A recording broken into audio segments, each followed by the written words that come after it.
All right, so we're diving into 1984. Specifically, part one. Exactly, part one. Okay. You sent over some really fascinating excerpts, and I'm so excited to dig into them with you and our expert. It's a book that continues to resonate, all these years later. Well, and it's interesting too because I was thinking about it, Yeah. this idea of a personalized deep dive, Hmm. and it's like in a way this book it's almost like Orwell is doing a deep dive into the human psyche. Yeah. You know, what happens when you push people to their limits? What happens when you control information and you control thought? In language. Yeah, and I think that's what makes it so chilling, but also so relevant even, decades later. Well, he does it right away, like from the first line. Oh yeah. You highlighted in one of your excerpts, it was a bright cold day in April and the clocks were striking 13. It's like, wait a minute. Something's off here. Right, and that's the world that we're stepping into. It's unsettling right away. You're like, something's not right.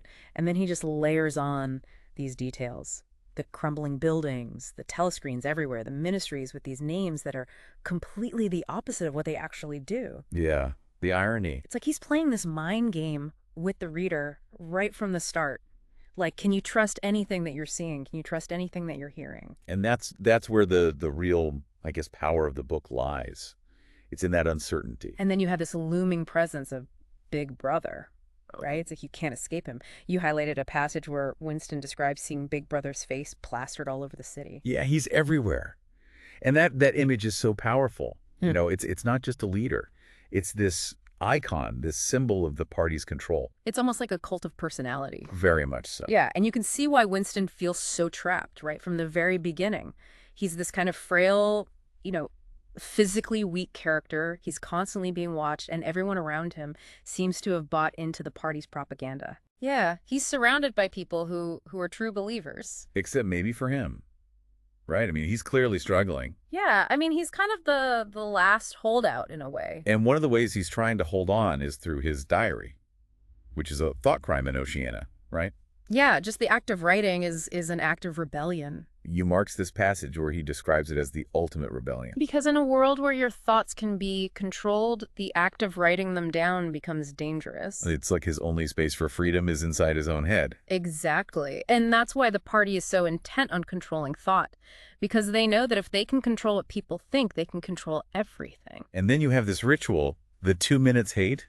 Oh my gosh. You marked a passage where Winston is describing watching this, and it's just this frenzy of anger and hatred. And it's directed at Emmanuel Goldstein, who is this, figurehead of the opposition. The enemy of the state, right? Yeah. But it's interesting because even Winston gets caught up in it. He does.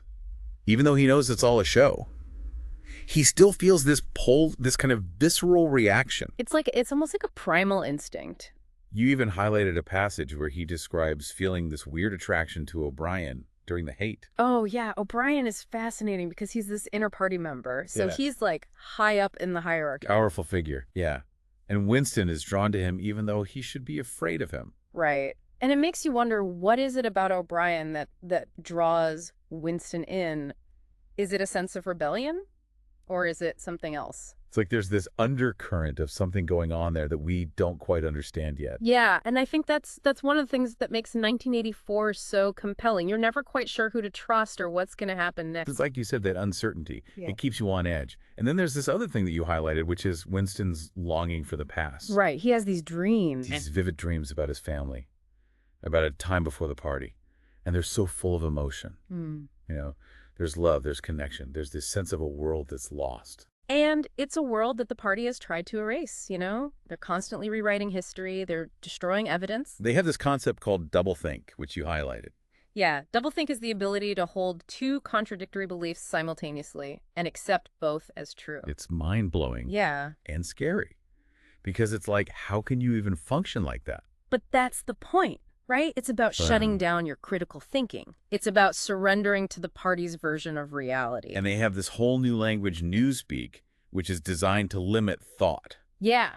The idea is that if you can't even think certain thoughts, then you can't rebel. It's chilling. I mean, you really get this sense of how total the party's control is. And that's why Winston's dreams are so dangerous, because they represent a threat to the party's power. They're a reminder that there was a time before Big Brother, a time when things were different. And that's something the party can't allow. Yeah. So you have this oppressive atmosphere, this constant surveillance, this manipulation of language and history, Yeah. and it all feels so hopeless. Mm-hmm. And then Winston meets Julia. You marked a bunch of passages about their relationship, and it's like suddenly there's this spark of life in this otherwise bleak world. Yeah, she represents a different kind of rebellion. She does. She's more pragmatic. She's not as caught up in the big ideas like Winston. She's just trying to live her life and find moments of pleasure and freedom wherever she can. Yeah, she's living in the moment. And their scenes together are so full of energy and excitement. There's a real sense of danger. Yeah, because they know they're being watched. And you pointed out that chilling nursery rhyme about the bells of St. Clements. Oranges and lemons, say the bells of St. Clements. You owe me 3 farthings, say the bells of St. Martin's. Like a reminder that their time is running out. Yeah, it's almost like a foreshadowing of what's to come. And then there's this scene where Winston finally gets his hands on Goldstein's book, this forbidden text that supposedly exposes the truth about the party. It feels like a major turning point, doesn't it? It does. It feels like Winston is finally getting some answers. Yeah, and I was so curious to see what he would find. Like, what is the truth about the party? What did you think when you first read that section? I don't know. Yeah. I think I was expecting some big revelation. You know, some clear explanation of why the party does what it does. Interesting. But it's actually pretty dense and theoretical. It is. It's not an easy read. And it made me wonder, like, is this really the answer Winston was looking for? Or is there something more to it? Right, because sometimes the truth is more complicated than we want it to be. And sometimes even knowing the truth isn't enough to change things. Especially when you're up against a power structure like the party. Yeah, they're pretty formidable. And ruthless. And we're about to see just how ruthless they can be when we get to Winston and Julia's arrest.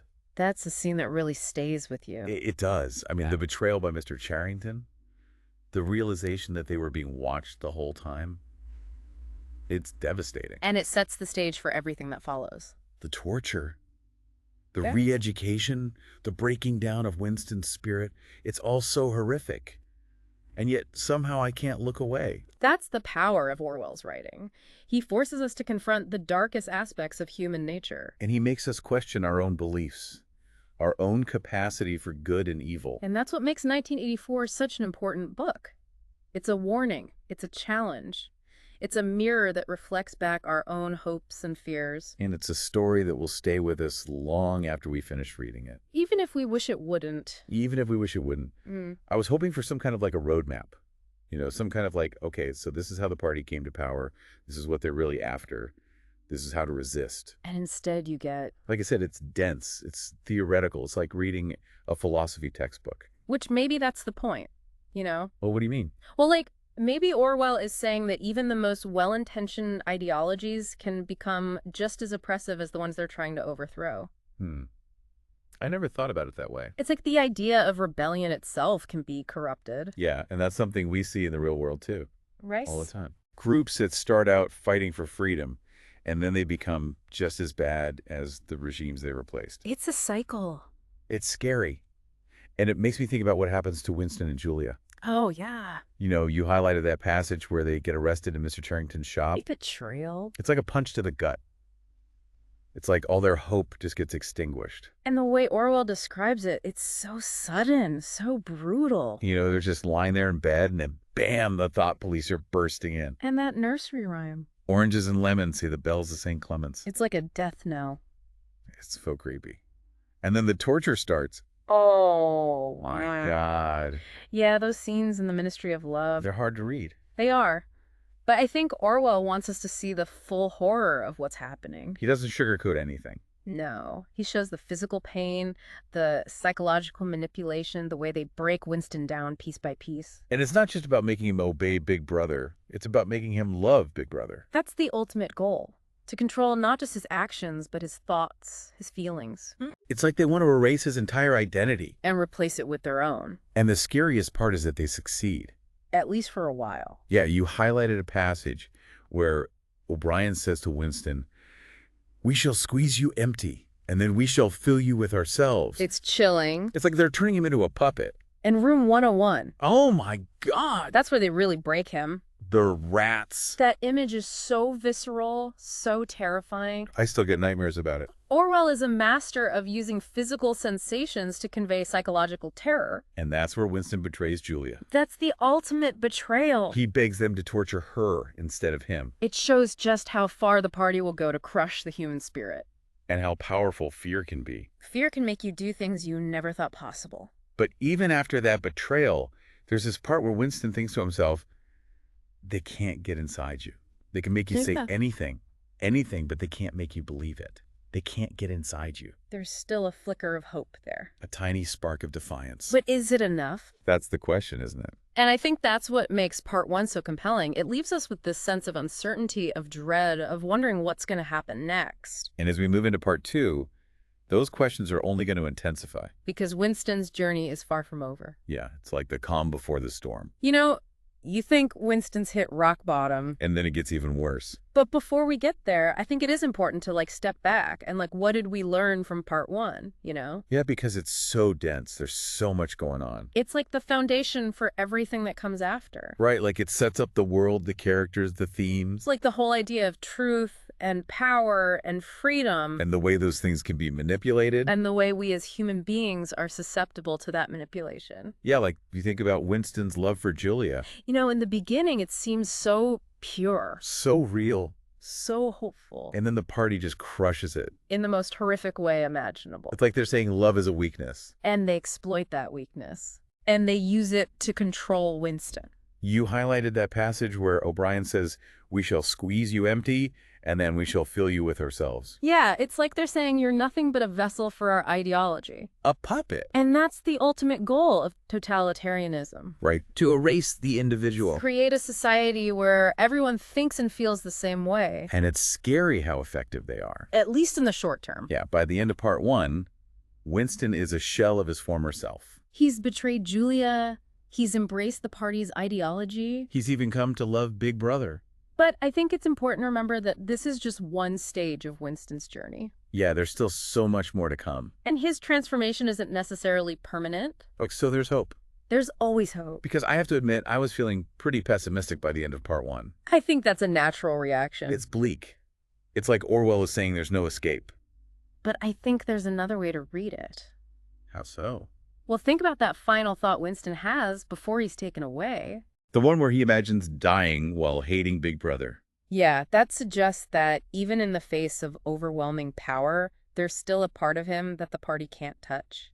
A spark of rebellion. A glimmer of hope. And maybe that's the message Orwell is trying to convey. That even in the darkest of times, the human spirit can endure. That's a good thought to hold on to as we move into part two. Absolutely. Because things are about to get even more intense. Well, I can't wait to see what happens. Thanks for guiding us through this first part of the deep dive. It's been enlightening. My pleasure.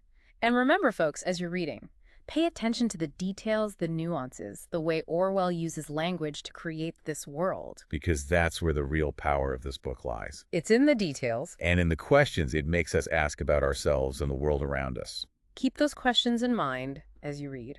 And we'll see you back here for part two. Until then, stay curious, stay engaged, and stay free.